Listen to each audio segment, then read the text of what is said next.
Hello, my friends, and thank you for joining me today. We have got some shit to talk about today. It's a cool topic, in my opinion. We are talking Earth Magic today.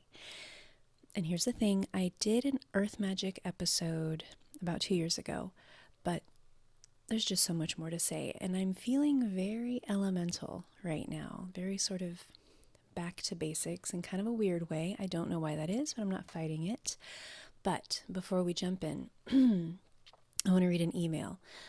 I'm pretty new to the craft. My whole family got COVID a week ago, and we finished our isolation, but are supposed to be masking when around others.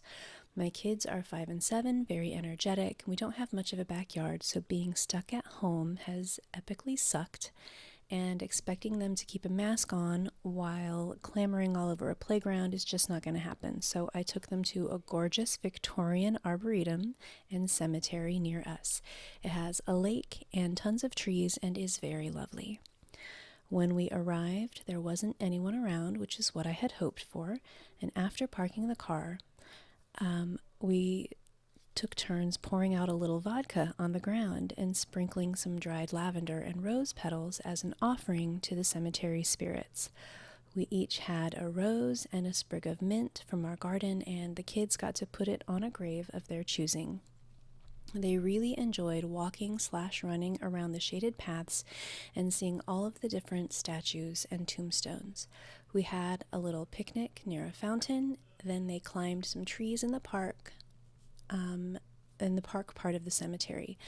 A thunderstorm the night before had blown down a ton of branches. I found a lovely little oak twig with leaves and a cluster of acorns, some beech nuts, and some ginkgo twigs with green leaves. I felt drawn to these items and put them in the now empty container that had held the mint and roses from our house. On our way out, I sprinkled the last of the vodka and herbs at the entrance as thanks and asked that no spirits follow us home. In doing some subsequent online reading on cemeteries and witchcraft, I saw over and over again that it is considered poor form to take things from cemeteries, but I didn't feel any ill will when taking the fallen twigs while my kids were playing. But now I am worried I messed up. Should I take the twigs and the beech nuts back with an apology? Okay. So this is one of those times when everybody's got an opinion about the way that we perform our magic. And of course, I can only speak from my own point of view. That's all I ever do here. I do not speak for everyone. But I think that this witch did everything right. When possible, I do prefer to take things only from the graves of my own ancestors, and I always leave something behind as a tribute. But when we aren't visiting a loved one's grave, it is still possible to ethically and respectfully take things with us. With very few exceptions, the spirits of our ancestors don't actually dwell at their grave sites, so it isn't as though we are literally taking their property. However, a cemetery is a holy place. This is a place that deserves our respect. When I visit a cemetery, whether my own loved ones are buried there or not, I do like to leave an offering behind for the souls who do remain there. And I typically leave flowers and or spirits. So, once again, as I said, I think she did everything right. Now, not only that, but she and her loved ones, her little ones rather, they spent time in the cemetery laughing and playing, reading the headstones, appreciating the natural beauty, climbing the trees, and also leaving gifts for, the select headstones that they chose.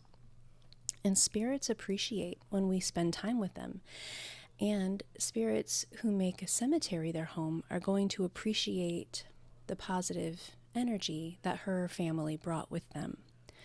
No sorrow or grief, just curiosity and joy. And this is also a gift. So some may disagree with me, and that's fine, but I have no qualms whatsoever with the way that this witch and her little witchlings conducted themselves. That's my 2 cents. So thank you for that question. And if you have questions or comments or just want to say, hey, please email me at eli@middleagedwitch.com. And now, on to the topic of the day. So, the month of September is going to be all elemental magic. We're going to start with Earth Magic today, and then next week we will dig into air magic, and then fire magic, and then finally water magic. And elemental magic is a huge umbrella term. There's just a lot of information that falls under that. So there's a lot more that we can talk about than, what I was able to get to the first time around. That was kind of an overview, but I just feel like it warrants a closer look. We've done the broad summary, so let's talk about the finer points. And first, to give ourselves some foundation for the subject, Earth Magic is, or can be, divided into two arenas.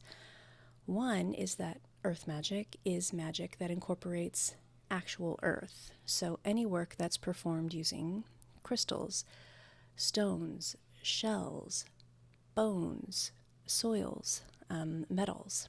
And I also include herb and plant magic in there because, of the nature of the roots themselves growing into the earth, drawing power and strength from the soil, which, as I was very clear about 2 years ago when we talked about Earth Magic the first time, is where Earth Magic really shines.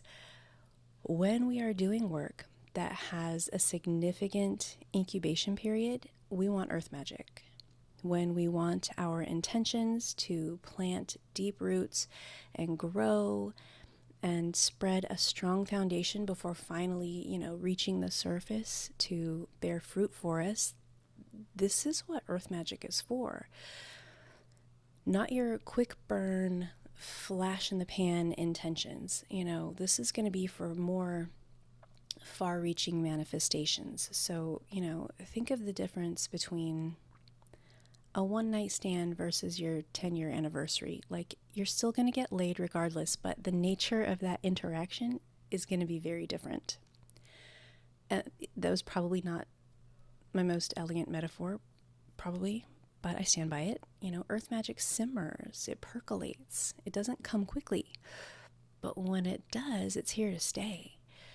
Now, something I did not touch on 2 years ago was how the element of earth presents itself in divination practice, and specifically tarot. And I want to read a little blurb on that, and I will link to the original source in the episode description. And as always, written transcripts of every episode are available for free on the website middleagedwitch.com. But back to my point. The Suit of Pentacles tarot cards deal with the physical or external level of consciousness and thus mirror the outer situations of your health, finances, work, and creativity. They have to do with what we make of our outer surroundings, how we create it, shape it, transform it, and grow it. And on a more esoteric level, pentacles are associated with the ego, self-esteem, and self-image. The Suit of Pentacles is associated with the element of earth, and earth is tactile, earthy, and tangible. It creates the foundation from which the planet can grow and develop, and it supports and nurtures the plants and trees. Earth is grounded, stable, supportive, and fertile. It is a feminine element that is receptive. It takes in nutrients and sun rays and then uses this energy to sustain the life that grows out of it. The Suit of Pentacles tarot card meanings cover material aspects of life, including work, business, trade, property, money, and other material possessions. And the positive aspects of the Suit of Pentacles include manifestation, realization, proof, and prosperity. But the negative aspects of the Suit of Pentacles include being possessive, greedy, and overly materialistic, overindulging and not exercising, not effectively managing one's finances, and being overly focused on career to the detriment of other life priorities. Often, what is required to counteract these negative aspects is a return to nature, to ground oneself and rediscover what is truly important. Pentacles tarot cards often represent the astrological signs of Earth, Taurus, Virgo, and Capricorn. So when you see a Pentacles court card in a tarot reading, it often relates to a person with a Taurus, Virgo, or Capricorn star sign. Generally, Pentacles people are practical, career-minded, down-to-earth, and generous.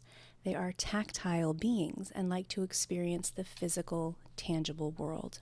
They are connected through the senses and seek pleasurable and sometimes indulgent experiences. And obviously, I love tarot. I read professionally, for crying out loud. And it is the representation of all of the elements as suits in the tarot deck that informs so much in terms of the way the messages come through. And when we think of divination, we usually think of water, probably, because of, the psychic and intuitive connotations that are associated with water. But let's not forget that so many of our divination tools are made with earth materials. Pendulums are typically made of crystals or metals. Runes are typically made of stone, bone, or wood. Even tea leaves, it's earth magic, baby. So there is an enormous precedent for earth magic in divination. The earth is such a natural conductor of energy. So it makes sense that we can easily use it to channel psychic messages and information. But also, as we just read, earth magic is associated with matters of health, finances, work, and creativity. So when we have desired manifestations that touch any of those issues, earth magic is frequently the way to go. And here I will just, crib my own notes from the original Earth Magic episode and mention that another strong earth correspondence is protection magic, whether it's protection for yourself or a loved one or protection for your home. And for protection spells, especially for people, amulets and talismans are particularly nice because they're easy to conceal. They can be made from just about anything, from coins to jewelry to stones, which are all made of earth. And they're just easy to carry on your person. And amulets and talismans are terms that are basically interchangeable, although if you are especially pedantic, you'll want to know that as a general rule, an amulet is some sort of charm or token that confers protection specifically upon its user, whereas a talisman gives its user just any old kind of additional power, although the power that's usually given is protection, which is why the terms are swapped out so often. But regardless, those charms are steeped in earth magic. Same with protection work that you do for your home. You can enchant wind chimes.